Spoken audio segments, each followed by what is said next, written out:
இன்னைக்கு நம்ம பார்க்க போகிற விஷயம் என்ன அப்படின்னு பார்த்தீங்கன்னா, புதிய கல்விக் கொள்கை 2020 இன்னைக்கு மோடியோட அமைச்சரவை கூட்டம் நடத்தி அதை அமல்படுத்தியிருக்காங்க, செயல்படுத்த போகிறாங்க. முதல்ல இது சம்பந்தமான ஒரு இனிஷியல் டீட்டெயில்ஸ் பார்ப்போம். அதுக்கப்புறம் இந்த பாலிசியில் சொல்ல வர செயல் திட்டங்கள் என்னென்ன அப்படின்றத பற்றி பார்ப்போம். முதல்ல இந்த NEP பாலிசியை ஃப்ரேம் ஒர்க்கை ஒரு ஸ்ட்ரக்சரை கொண்டு வந்தது யார் அப்படின்னு பார்த்தீங்கன்னா, முன்னாள் இஸ்ரோ அதிகாரி கஸ்தூரி ரங்கன் அவருடைய தலைமையில் ஒரு கேங் ஆஃப் பீப்புள் இந்த ஃப்ரேம் ஒர்க்கை ஸ்ட்ரக்சர் பண்ணாங்க. இப்பொழுது இந்த NEP பாலிசி 2020 இன்னைக்கு மோடி அமைச்சரவை கூட்டம் நடந்தப்ப இதை அமல்படுத்தி இந்த பர்டிகுலர் ஃப்ரேம் ஒர்க்கு, இந்த பர்டிகுலர் ஒரு எஜுகேஷன் ரிஃபார்மை அமல்படுத்தி இருக்காங்க. ஸோ அடுத்து நம்ம பார்க்க போகிற விஷயம் என்ன அப்படின்னு பார்த்தீங்கன்னா, இதோட செயல் திட்டங்கள் என்னெல்லாம் ரீஃபார்மேஷன் நடந்திருக்கு, எப்படியெல்லாம் எஜுகேஷன் ரீஃபார்ம் ஆக போகுது, என்னென்னலாம் பாலிசிஸ் கொண்டு வந்திருக்காங்க அப்படின்றத பற்றி தான் பார்க்க போகிறோம். முதல் விஷயம் என்ன அப்படின்னு பார்த்தீங்கன்னா, மத்திய மனிதவள மேம்பாட்டுத்துறை, ministry of human resource and development, இதை மினிஸ்ட்ரி ஆஃப் எஜுகேஷன் அப்படின்னு மாற்றிருக்காங்க. ஸோ மத்திய மனிதவள மேம்பாட்டுத்துறையை மத்திய கல்வித்துறையாக மாற்றிருக்காங்க, பெயர் மாற்றம் செய்யப்பட்டுள்ளது. அடுத்தது, எஜுகேஷனில் டெக்னாலஜியை கொண்டு வரணும், ஒரு டிஜிட்டல் ட்ரெண்டை உருவாக்கணும். இப்போ கொரோனா காலத்தில் எல்லாருமே ஆன்லைன் கிளாஸஸ்க்கு வந்தாச்சு. ஸோ எஜுகேஷனில் கண்டிப்பாக ஒரு டெக்னாலஜிக்கல் இம்ப்ளிமெண்டேஷன் இருக்கணும், ஒரு டெக்னாலஜிக்கல் சொல்யூஷன் இருக்கணும் அப்படின்றத இந்த பாலிசி இன்சிஸ்ட் பண்ணுது.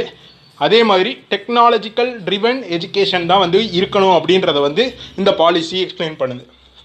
அதுக்கடுத்து இந்த NEP பாலிசி முன்னாள் cabinet secretary TSR Subramanian and Smriti Irani இருந்தப்ப என்னென்னலாம் எக்ஸ்பர்ட்ஸ் கொண்டு ஒப்பீனியன்ஸ் கொடுத்தாங்களோ அந்த விஷயத்தையும் உள்ளடக்கியிருக்கு இந்த பாலிசி. எதுக்காக இப்படி ஒரு ரீஃபார்ம் தேவைப்பட்டுச்சு அப்படின்னு பார்த்தீங்கன்னா, இந்த முதல் நேஷ்னல் எஜுகேஷன் பாலிசியானது 1986 முதலாக வடிவமைக்கப்பட்டுச்சு. இதோட திருத்தம் 1992 பண்ணப்பட்டுச்சு. ஆனால் அதுக்கப்புறம் எந்த விதமான எஜுகேஷ்னல் ரிஃபார்ம் பாலிசியும் கொண்டு வரப்படல. இந்த வருஷம் 2020 தான் ரொம்ப நாள் கழித்து இப்படி ஒரு ரிஃபார்மேஷன் பண்ணப்பட்டிருக்கு. சரி, இது எதுக்காக பண்ணப்பட்டுச்சு அப்படின்னு பார்த்தீங்கன்னா, இந்த NEP 2020யோட ஆக்சுவல் மோட்டோ என்ன அப்படின்னு பார்த்தீங்கன்னா, India should become a global knowledge super power அப்படின்றது தான். ஒரு உயரிய நோக்கத்தை கொண்டு இந்த NEP பாலிசி வடிவமைக்கப்பட்டிருக்கு அப்படின்றது தான் நம்ம பார்க்கக்கூடிய தகவலாக இருக்குது. அதுக்கடுத்து இந்த new education policy right to education act 2009 cover பண்ணுது. சில்ட்ரன் ஆஃப் ஏஜ் 3 to 18 எல்லாருக்குமே கட்டாயம் எஜுகேஷன் இருக்கணும் அப்படின்றத வலியுறுத்துது. அதுக்கப்புறம் இந்த விதமான ஒரு எஜுகேஷன் பாலிசியில் எந்த விதமான டிஃப்ரென்ஷியேஷனும் இருக்காது. எதுலன்னு பார்த்தீங்கன்னா, ஏரியாஸ் ஆஃப் லேர்னிங், சயின்ஸாக இருக்கலாம், இல்லை ஹியூமனிட்டிஸாக இருக்கலாம், கரிக்குலராக இருக்கலாம், நான் கரிக்குலராக இருக்கலாம், இல்லை கோ கரிக்குலராக இருக்கலாம், இல்லை எக்ஸ்ட்ரா கரிக்குலர் ஆக்டிவிட்டீஸாக இருக்கலாம், எல்லாமே கம்ஸ் அண்டர் கரிக்குலர், அதாவது சப்ஜெக்டிவ் அப்ரோச். எந்த ஒரு விஷயமே கோ கரிக்குலர் ஆக்டிவிட்டியாக கன்சிடர் பண்ணப்பட மாட்டாது. நம்ம இந்த வீடியோவில் நேஷ்னல் எஜுகேஷன் பாலிசியை பற்றி இன்னும் டீட்டெயிலாக அலசி ஆராய்வோம். இதில் என்ன சொல்லியிருக்காங்க அப்படின்றத பற்றி இன்னும் கம்ப்ளீட்டாக பார்ப்போம். இப்போது ஃபஸ்ட்டு பாயிண்ட், இந்த நேஷ்னல் எஜுகேஷன் பாலிசியில் அஃபிலியேட்டட் காலேஜஸ் அப்படின்ற கான்செப்டை இன்னும் ஒரு 15 வருஷத்தில் நம்ம விளக்கிடுவோம். we will come out of the affiliated colleges or affiliated institutions என்ற லாஜிக்லேருந்து வெளில வந்துடுவோம் அப்படின்றத கிளியராக சொல்லியிருக்காங்க. அதுக்கடுத்து UG டிகிரிக்கு மல்டிபிள் எக்ஸிட் பாயிண்ட்ஸ் இருக்க போகிறதா சொல்லியிருக்காங்க. அதாவது ஒரு UG டிகிரி 3 வருஷமோ இல்லை 4 வருஷமோ இருக்கும்போது மல்டிபிள் எக்ஸிட் ஆப்ஷன்ஸ் கொடுக்கலாம். ஒரு சர்டிஃபிகேஷன் முடித்தா ஒரு டிசிப்ளினில் 2 இயர்ஸ்லேயே ஸ்டடியை முடிக்கலாம்.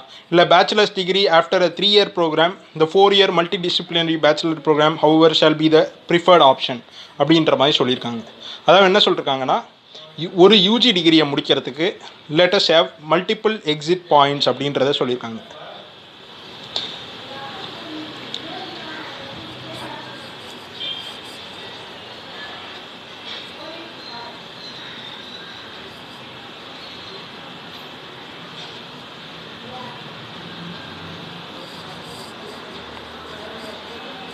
உயர்கல்வி இன்ஸ்டிடியூஷன்ஸ் இருக்கு இல்லையா, உயர்கல்வி காலேஜஸாக இருக்கலாம், இல்லை உயர்கல்விக்காக நடத்தப்படுற எந்த விதமான ஒரு இன்ஸ்டிடியூஷனாக இருந்தாலும் அதுக்கு தேவையான அத்துணை தரங்களையும் உலக தரத்துக்கு மாற்றுறதுக்கு நம்ம வந்து இந்த பாலிசி மூலயமா பண்ண போகிறோம் அப்படின்றத கிளியர் கட்டாக சொல்லியிருக்காங்க.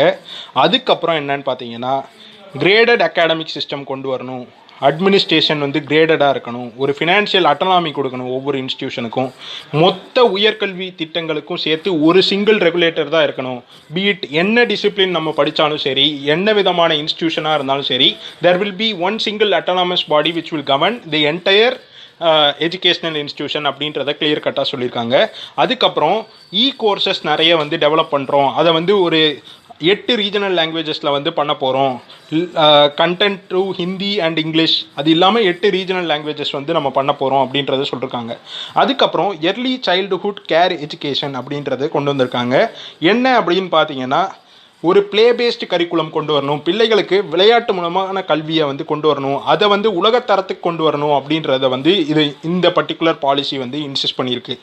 அதுக்கப்புறம் ஒரு சயின்டிஃபிக் டெம்பர் க்ரியேட் பண்ணும், அதாவது யங் மைண்ட்ஸை வந்து நம்ம வந்து என்கரேஜ் பண்ணி கொண்டு வரணும் அப்படின்றதுக்காக எந்த ஒரு எஜுகேஷன் கரிக்குலமாக இருந்தாலும் சரி அதில் mathematical and ability creative thinking அதை வந்து உருவாக்கணும் அப்படின்றத வந்து சொல்லியிருக்காங்க.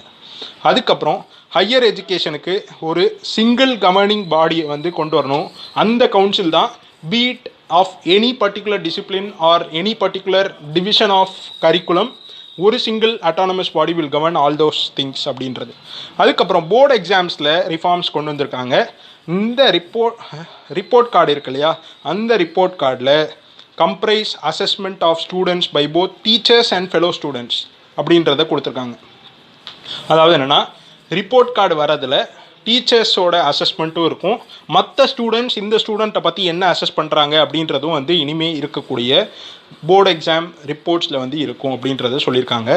அதுக்கப்புறம் இந்த அசஸ்மெண்ட் ரிஃபார்ம்ஸை 2023க்குள்ளார வந்து நாங்கள் நடைமுறைக்கு கொண்டு வரதுக்காக டீச்சர்ஸை வந்து ட்ரெயின் பண்ணுவோம் அப்படின்றத சொல்லியிருக்காங்க. அதே மாதிரி class 1 to class 5 medium of instruction வந்து நம்மளுடைய தாய்மொழியில் இருக்கணும் அப்படின்றத வந்து இந்த பாலிசி வந்து இன்சிஸ்ட் பண்ணியிருக்கு. அது மட்டும் இல்லாமல் நிறைய ப்ராக்டிக்கல் அசைன்மெண்ட்ஸ் கொடுக்கணும், ஸ்கில் டெவலப்மெண்ட்ஸ்க்கு தேவையான ட்ரைனிங்ஸ் வந்து கொடுக்கணும். கிளாஸ் 6லேருந்து வந்து அந்த விதமான ட்ரைனிங்ஸ்லாம் வந்து ஆரம்பிச்சிடணும். ஒரு குழந்தை வந்து 6வது வகுப்பு படிக்கும்போதே அதுக்கு தேவையான எல்லா ஸ்கில் டெவலப்மெண்ட் செட்டையும் வந்து நம்ம கொடுக்க ஆரம்பிச்சிடணும் அப்படின்றத வந்து இன்சிஸ்ட் பண்ணியிருக்காங்க. இந்த பாலிசியோட நேஷ்னல் மிஷன் என்னவா சொல்கிறாங்க அப்படின்னு பார்த்தீங்கன்னா, அடிப்படை கல்வி, அதாவது பேசிக் எஜுகேஷன், பேசிக் லிட்ரஸி, பேசிக் நியூமரசி, அடிப்படை கல்வி, அடிப்படை கணக்கியல், இது எல்லாமே ஒரு குழந்தைக்கு இருக்கணும் அப்படின்றது தான் இந்த நேஷ்னல் எஜுகேஷன் பாலிசியோட நேஷ்னல் மிஷனாக சொல்கிறாங்க. மற்றபடி அவங்க என்ன கன்ஃபார்ம் பண்ணுறாங்கன்னா, உங்களுக்கு எஜுகேஷன் வைஸ் கரிக்குலம் ஆகட்டும், இல்லை எஜுகேஷன் வைஸ் என்ன விதமான ஸ்டாண்டர்ட்ஸாக இருக்கட்டும், எல்லாமே வந்து கண்டிப்பாக இந்த பாலிசி மூலமாக நல்ல ஒரு ரிஃபார்மேஷனை கொண்டு வரும் அப்படின்றத சொல்லியிருக்காங்க. இந்த நேஷ்னல் எஜுகேஷன் பாலிசி, இந்த புது 2020க்கான நேஷ்னல் எஜுகேஷன் பாலிசி 1992 வடிவமைக்கப்பட்ட அந்த ஓல்டு எஜுகேஷன் பாலிசியை ரீப்ளேஸ் பண்ண போகிறதாகவும் கிளியர் கட்டாக சொல்லியிருக்காங்க. இதுவரைக்கும் நம்மளுக்கு வந்திருக்கக்கூடிய தகவல்கள் இதுதான். இதை வந்து நம்மளுடைய மாநில அரசுகள் எந்த விதத்தில் எந்த வருடத்திலிருந்து செயல்படுத்த போகிறாங்க, இதுக்கு எந்த அளவுக்கு ஆதரவு கொடுப்பாங்க, ஆதரவு கொடுக்காமல் இருப்பாங்க, எதிர்க்கட்சிகள் எந்த விதமான ஒரு திகைப்புக்கு உள்ளாகி ஒரு ஆக்ஷன்ஸ் எடுப்பாங்க, இல்லை இதை எதிர்த்து வந்து போராடுறாங்க அப்படின்றது, இதோட பாசிட்டிவ் நெகட்டிவ்ஸ் எல்லாத்தையும் பற்றியும் அடுத்து ஒரு வீடியோவாக நம்ம பார்ப்போம். பட் ஸ்டில் இந்த நியூ எஜுகேஷன் பாலிசியோட ஒரு டிராஃப்ட்டுக்கான ஒரு எக்ஸ்பிளனேஷன் வீடியோவாக தான் இது இருக்குது.